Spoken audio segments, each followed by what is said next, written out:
Hello everyone. साथियों कैसे हैं? मुझे उम्मीद है कि आप अच्छे होंगे। साथियों, बिहार इंटीग्रेटेड बीएड का फाइनली आपका पेपर हो चुका है। अब आप इंतजार कर रहे हैं कि सर कितने नंबर पे हमारा नामांकन होगा।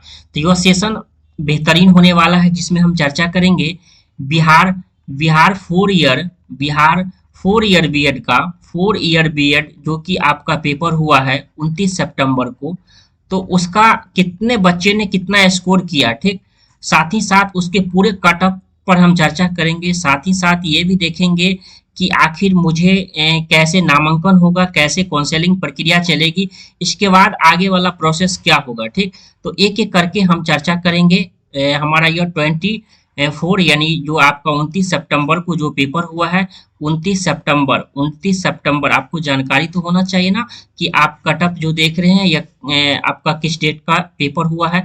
तो 29 सितंबर को आपका जो पेपर हुआ है पूरे बिहार में, तो ठीक। और जैसा कि अगर आप इसकी तैयारी करना चाहते हैं तो टीचिंग ओरिएंटेड ऐप जैसा कि व्हाट्सएप नंबर है, आप कोई भी डाउट है तो आप हमें इस व्हाट्सएप पे पूछ सकते हैं, ठीक। जैसा कि आप देख पा रहे होंगे साथियों, आपको हम अच्छे से हम चर्चा करेंगे आज हम कि कितने बच्चे ने कितना स्कोर किया। साथ ही साथ अगर आपका कितना अब हो जाएगा, जैसा कि देख पा रहे होंगे साथियों, जिसमें हम कट ऑफ की बात करता हूं तो कट ऑफ की बात करता हूं तो टोटल हम एक तरफ हम करते हैं कि जनरल का, ठीक। एक तरफ करते हैं जनरल। आपका मैंने पूरा डाटा रखा हुआ है जनरल जनरल, ठीक, जनरल।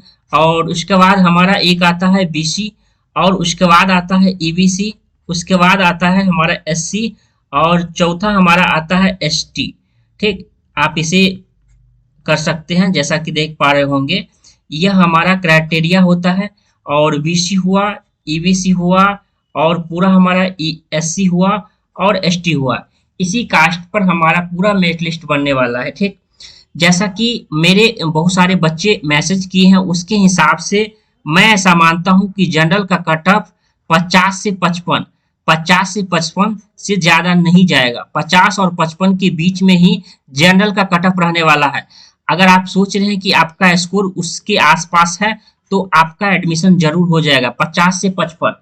और बीसी की जहां तक बात करता हूँ, बीसी में तो बीसी में आपका अगर 45 से 50 के बीच है, 45 से 50 के बीच है तो आपका बीसी कैटेगरी में आप सेफ कैटेगरी में है, ठीक।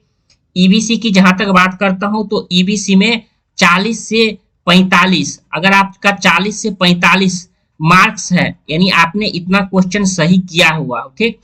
तो आपका ये ईबीसी का कैटेगरी बता रहा हूँ।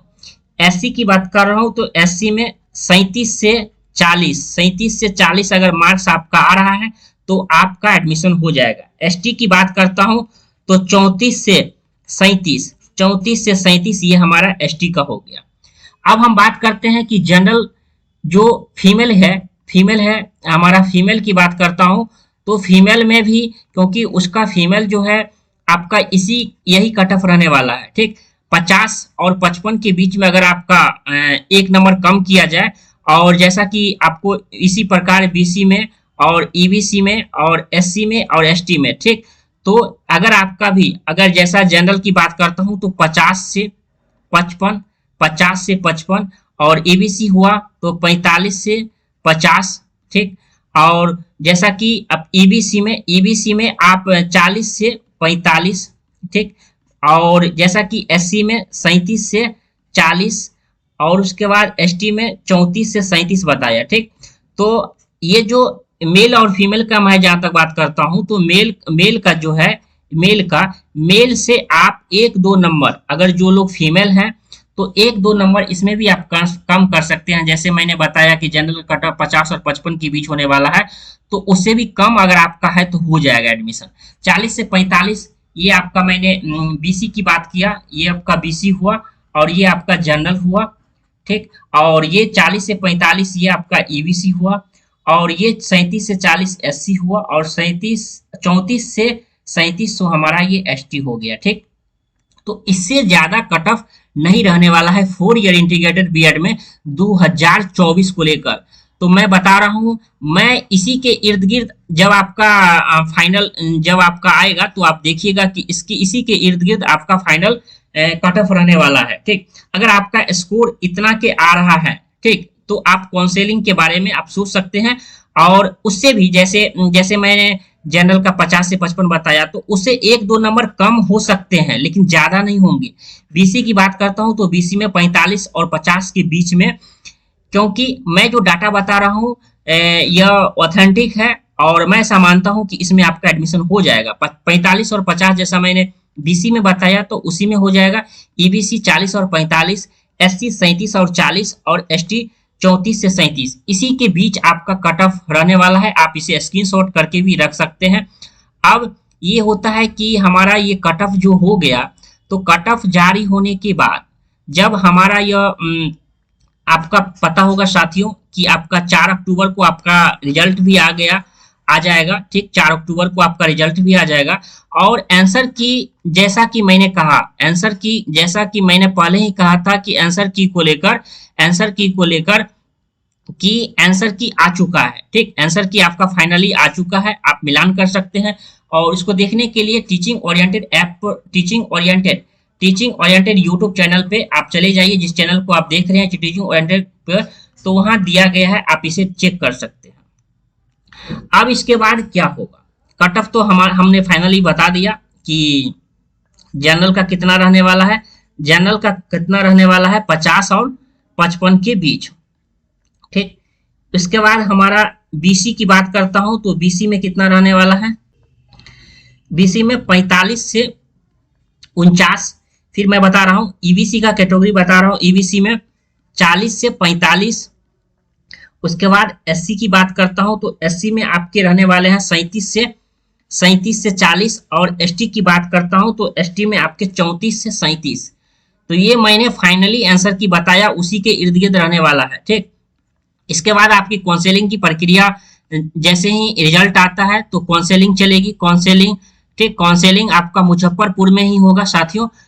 ठीक, मुजफ्फरपुर में ही आपकी काउंसलिंग होने वाली है। इसके बारे में भी एक वीडियो बना दूंगा कि काउंसलिंग में क्या क्या लेकर जाना है साथियों। अगर आपके इसके आसपास अगर है तो आप मान के चलिए कि आपका एडमिशन हो जाएगा। ठीक, तो इस प्रकार कर सकते हैं ये कट ऑफ। और जो है ये इसके क्या होता है, जैसा कि मैं फिर बता रहा हूँ कि क्या होता है साथियों, जैसे पूरा प्रोसेस भी आपको जानना होगा। जैसे अभी जैसे आंसर आया, आंसर की, ठीक, आंसर की आपने आंसर आ गया। ठीक, उसके बाद आपको क्या होगा, रिजल्ट आएगा। रिजल्ट आने के बाद आपको एक स्कोर कार्ड जारी होगा, एक स्कोर कार्ड जारी होगा, स्कोर कार्ड जिसमें आपको रैंक बताया जाएगा कि रैंक कितना है। कैटेगरी रैंक में भी 2 कैटेगरी रैंक और आपका, ठीक, आपका रैंक, साथ ही साथ एक जनरल रैंक, साथ ही साथ एक सीजी यानी कैटेगरी रैंक, ये रहेगा। उसके बाद आपको काउंसलिंग का डेट आएगा साथियों। आपको काउंसलिंग का जैसे ही डेट आएगा काउंसलिंग में, तो जैसे बुलाया जाएगा कि फर्स्ट से लेकर 200 रैंक तक एक दिन में जाना है, दूसरा दिन 201 से लेकर 400 रैंक तक बीच में जाना है। ठीक, आप जा सकते हैं और जिनको बच्चे के रैंक के अनुसार अपने जाएंगे। और मैं ऐसा मानता हूं कि पेपर ठीक ठाक था, इससे ज्यादा कट ऑफ नहीं जाएगा। तो इस प्रकार आप ने अच्छे ढंग से तैयारी किया, तो मैं ऐसा मानता हूं कि आपको यह रैंक कार्ड आएगा, रैंक कार्ड, ठीक, रैंक कार्ड आएगा। और उसके साथ साथ आपको एडमिट कार्ड, साथ ही साथ अगर आपके पास ओरिजिनल सीएलसी नहीं है फिर भी एडमिशन हो जाएगा। इसके मैं बहुत सारे बच्चे पूछ रहे सर मेरा ओरिजिनल सीएलसी नहीं है, मैंने एडमिशन ले लिया हूं, तो ये सभी बातें भी हम आपको बताएंगे। तो ये कर सकते हैं। रिजल्ट आने के बाद स्कोर कार्ड रिजल्ट आएगा, साथ ही साथ काउंसलिंग होगा। काउंसलिंग में एडमिशन में आपको एडमिशन के लिए 15 से 20 दिन, मान के चले 20 डेज आपको दिया जाता है कि आप उस डेट में जाइए और अपने कॉलेज में जाके एडमिशन करा सकते हैं। काउंसलिंग में ही जब आपका काउंसलिंग होगा उसी में आपको सब्जेक्ट चूज करना पड़ेगा। सब्जेक्ट मैं इस पर एक वीडियो ले आऊंगा कि सब्जेक्ट कैसे चूज करें, कैसे हम बीए बीएड करें कि बीएससी बीएड करें, क्योंकि अभी तो फॉर्म आपने बीए बीएड या नॉर्मल दोनों करके ही भरा होगा, बीए बीएड बीएससी बीएड। तो फिर हम आगे स्कोप हमारा क्या रहेगा, बीए बीएड करे कि बीएससी बीएड करे। ठीक, तो इस पर चर्चा करेंगे। कट ऑफ को लेकर ये वीडियो था। तो यह सेशन कैसा लगा, अगर अच्छा लगा तो दोस्तों के साथ जरूर शेयर कीजिए। इस चैनल पे पहली बार अगर इस वीडियो को देख रहे हैं तो चैनल को सब्सक्राइब जरूर कर लीजिएगा। धन्यवाद।